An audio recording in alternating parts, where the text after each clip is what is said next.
Thank you for listening to the Matt's Movie Reviews podcast, available on Podbean, Apple Podcasts, Spotify, Google Podcasts, Amazon Music, and Stitcher.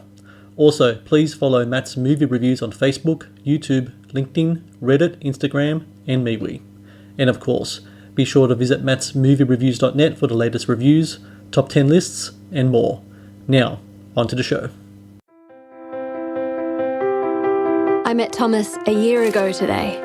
He was so sweet and kind, and he made me feel better. And I just knew immediately that he was the one I had been searching for. I'm Wilbur Asquith-Lacey, Thomas's brother. Okay. He's not really looking for a relationship. So what, you dump all his girlfriends, do you? Oh no, this is the first time. I thought that this was my year. These geneticists did an interesting study. People can be split into two categories, dumpers and dumpees. That's why at Epigenica, we offer the first type D test. You have tested positive. I've come across some information about myself. I think it explains quite a lot. Do I need to get tested? Oh, no. It's nothing like that. Oh, good. It's not luck or chance or anything like that. A gene that makes us get dumped. How many times in your life have you been dumped? What are you asking me that for? Does it count if I knew we were going out but she didn't? No. Hello and welcome to the Matt's Movie Reviews podcast. I am your host, Matthew Pejkovic, and this is episode number 355. Releasing July 9 on demand is Love Type D, a rom-com with a sci-fi twist that stars Maeve Dermody as an unlucky in love woman who struggles with the news that she has a loser in love gene. A unique, funny, and superbly made film. Love Type D also marks the feature film debut of writer and director Sasha Collington, who I'm glad to say joins me now on the podcast. Sasha, thank you very much for joining me today. Oh, I'm really pleased to be here. So, Lunch Date is a short film upon which Love Type D is based on, and that was made back in 2011. I watched that not long after watching Love Type D, and you star in that movie in Lunch Date. How did that kind of come about? Because you've made around 4 or 5 short films, Lunch Date being the last one of those. How did that one kind of come about being the film that kind of you chose, or perhaps someone else chose to kind of develop into a feature? Yeah, so with Lunch Date, it's basically that this 12-year-old boy is sent to dump his older brother's girlfriend, and I guess it kind of was well received, and I think the reason that I wanted to extend it was it felt that there was kind of more that could be done with those characters, and I really enjoyed writing those characters, and so I wanted to sort of kind of make it into something a bit larger, but with a sort of scientific angle, something about sort of nature nurture, because I'm very interested in science despite having no background in science at all. That science aspect of it is really interesting, and you deal with this thing called epigenetics. For people who don't know, that's the study of behaviors and environment that can cause changes in the way your genes kind of work. So in the context of this film, the character of Frankie, she's been dumped so many times over her life that her genes kind of change to a way that she's almost kind of cursed in the sort of scientific way. She has this kind of loser in love gene. How did you come across that aspect, that thing? Is that just your curious nature in regards to science? And did you think to yourself, this could be a real cool thing I could just add to this kind of rom-com element? Because what I love about the movie is that while we call it a rom-com, it's not traditional in the sense of the word, is it? Yeah, no, it's sort of a rom-com, but anti-rom-com, I guess. In the sense that it is also about self-improvement, because I think there are, many rom-coms that are just about sort of, and the right person just pops up and then that solves everything. But actually in real life, I think that isn't necessarily the case. And you do have to have some degree of self-reflection, in general. So I think with the kind of with epigenetics, I just did I think I read an article maybe in the New York Times, and I was very interested with this idea that obviously I'm not an expert in epigenetics, so any explanation I give is probably completely incorrect. But, I was very interested in this idea that, your DNA is influenced by your behavior or decisions you make in your lifetime, or even really interestingly, like, you know, ancestors of yours, decisions they made, you know, have some imprint on your DNA. So it isn't just this sense of like, you know, I don't know, that this sense that you can influence things. I found it really fascinating. So I read quite a lot about it, and I did do a lot of research. You know, I think the thing with having a scientific element in any movie is that there's a fine line between, you know, it being completely implausible, and so you have to kind of ride that line, and also there's a fine line with boring the audience, you know, with too many details. So I think it was always trying to find the right balance, because it's a comedy, you know, and you want it to be funny. It's not a sort of, you know, educational film. One thing I love about movies is that films are like, the stories that we see on screen are kind of like a world within their own. They have their own kind of like rules, their own kind of, you know, philosophies, etc. And these little things you kind of pick up on. I watched the film twice because there was something I wanted to pick up on, which I want to talk to you about now. So the character of Frankie, she finds out she might have this gene. She kind of goes to this clinic and she has to fill out a survey. And the survey had all these kind of weird kind of questions. How many times have you lost at Monopoly? How much ice cream do you eat, et cetera, et cetera? How did you kind of come up with those questions? Is that based on kind of like a real survey in regards to this field of science, or is this something that you thought would be fun to kind of throw onto a page and like and have this character answer? I'm just really curious about that. Well, I was thinking about, you know, symptoms, like what would be symptomatic of like a condition like this? Because, you know, if you look at certain conditions, you know, there are always, you know, this range of symptoms. And so obviously this is not a physical condition, you know, it's more a behavioral one. So, you know, we're thinking, you know, about, one of the symptoms is your childhood pets, you know, or pets ran away. And my cat did run away for a while, but he came, we found him in the end, we brought him back. You know, but we were just trying to think of, you know, kind of symptoms that at the time might seem rather innocuous. You know, it's like your pet ran away. Well, you know, that happens. But then many years later, when you fill out the survey, you might realize, oh, and then, you know, Monopoly, for some reason, you know, even when you're playing sort of your kind of 10-year-old cousins, it's really hard to win in Monopoly. And so, you know, I was just trying to think of things that, you know, had that element that you wouldn't think about it. It wouldn't even cross your mind that it could be a symptom of some sort of condition until you read them all together. And then it starts to form a pattern of something, you know, that you'd be unaware of in your life. And you also created your own social media in the movie as well, because there are scenes where the character of Frankie, it's kind of like almost like a high fidelity kind of thing, which just go back to past relationships. And she, of course, that's what we do. We go to social media and find people we used to connect with. You don't have Facebook on there. You created your own kind of social media kind of page, didn't you, to kind of put on there? Yeah, we sort of created our own fictitious ones, you know, so that it kind of, I mean, I wanted everything to feel within the world, you know, kind of very familiar, but a little bit off. Yes. And so, you know, we also had our own sort of science journals and science magazines, and, you know, that were kind of slightly similar to the ones that exist, but we would, you know, I'd make up like these various headlines that weren't really true, you know, but sounded a bit similar to the headlines you might read on, you know, on the front cover of, I think, Scientific American was one of the references I had. I've mentioned the character Frankie several times now. She's played by Maeve Dermody, Australian actor. So a lot of people in Australia remember her from movies like Black Water and Beautiful Kate and Porno as well. All great films, all great performances. First time I've seen her I haven't seen Griff the Invisible. I'm pretty sure that's the film you saw her in. And where she really came to the fore as someone who would play the character of Frankie. And she's terrific in this movie. It's this really kind of really great, understated kind of deadpan performance. It's perfect for that character and for this story. So when you saw Griff the Invisible, which came out several years back, was she always kind of an actress on your mind that you were thinking one day you would like to have her play a role? And then when this guy came along, it was just like, yep, this is the actor for me. Yeah, I mean, yeah, it's interesting you mentioned Griff the Invisible. So I saw it at the Berlin Film Festival, and I just found her so funny in it, but in a very understated way, and in a way that, you know, the way she would kind of, I don't know, the way she played lines and stuff, it was very unpredictable. Like the way, her delivery was never what I would expect. And it was really funny, and she was very unusual. And so I remember afterwards, thinking, wow, that actress was really great. And then when we were casting for Frankie, we really struggled to find the right person. And I think we were a couple of weeks from the shoot. And I was in London, and I was, I think it was the middle of the night, really. And she popped back into my mind.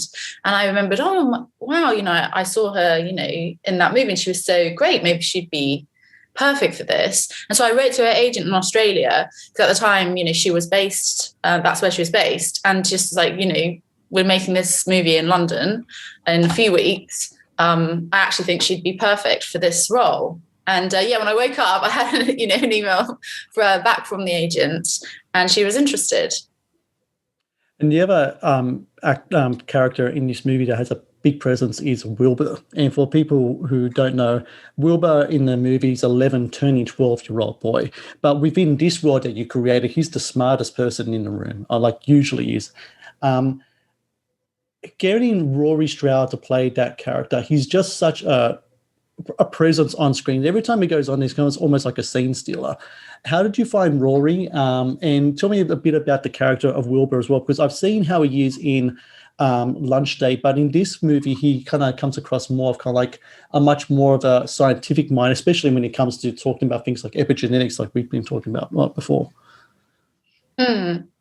Yeah, so I'm really interested in sort of cross-generational friendships. I think it's really interesting, where you have two people who are sort of span different generations, and that they're friends, and they have different, kind of different experiences that they bring to it. And so I definitely wanted that, the central sort of friendship to be between Frankie and this, 11-year-old boy who is very knowledgeable about, sort of all academic areas, but like sort of obviously not very knowledgeable about romance because he's 11. But sometimes there's that lucidness that children have, where they're able to just pinpoint something with such accuracy. Mm-hmm.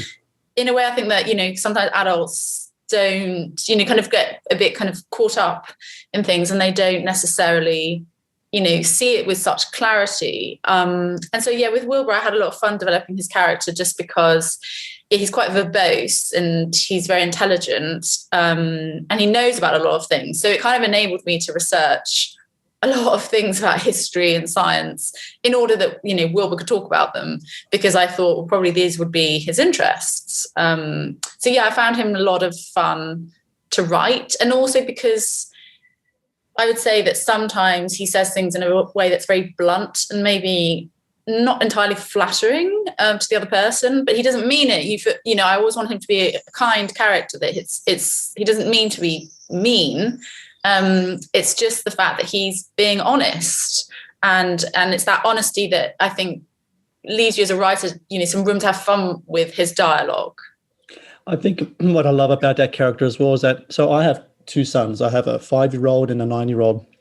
And the thing I found about both of them is that they're never-ending quest for curiosity, because of course they're so young, but their mind is not clouded with all the crap that's in our brains all the time, all the things that kind of distract us. And I think what I really love about Wilbur is that he is very pure, not only in the way that he approaches life, but in a way he kind of like consumes things as well. Like throughout this movie, he's like doing a science project, and he's, that's kind of like the big thing with him. I'm sure like having an actor like Rory would have been just really fun to have an actor like him, because I think I read in an interview before, you said that he was a great actor to work with, a very, very serious young boy. Yeah, he as soon as I saw him on a self-tape, and I just felt like, wow, he's really funny. Because I think it's hard also with comedy, the fact that, the person has to really believe everything they say, and yet, and that's what makes it funny. Whereas it feels if they try to make it funny, it's just not. When I auditioned Rory and originally saw his tape, I just immediately felt that he was the right person, because he had those combination of things, but he was very young. If I think about like 11 years old, I mean, the amount of dialogue, he had to learn more dialogue than anybody else on the set, and he would come and sometimes I would change it, as happens, you change it the day before and you send it to his mum. It'd be like, 10 o'clock at night, I'd be like, oh, there's some dialogue changes, I'm really sorry. And then he would come in and he would have learned everything. And so he was very diligent, which I think is an aspect of Wilbur's character as well. There's sort of diligence, and yeah, like you say, curiosity. I think it's a very kind of appealing trait in people, curiosity. It is.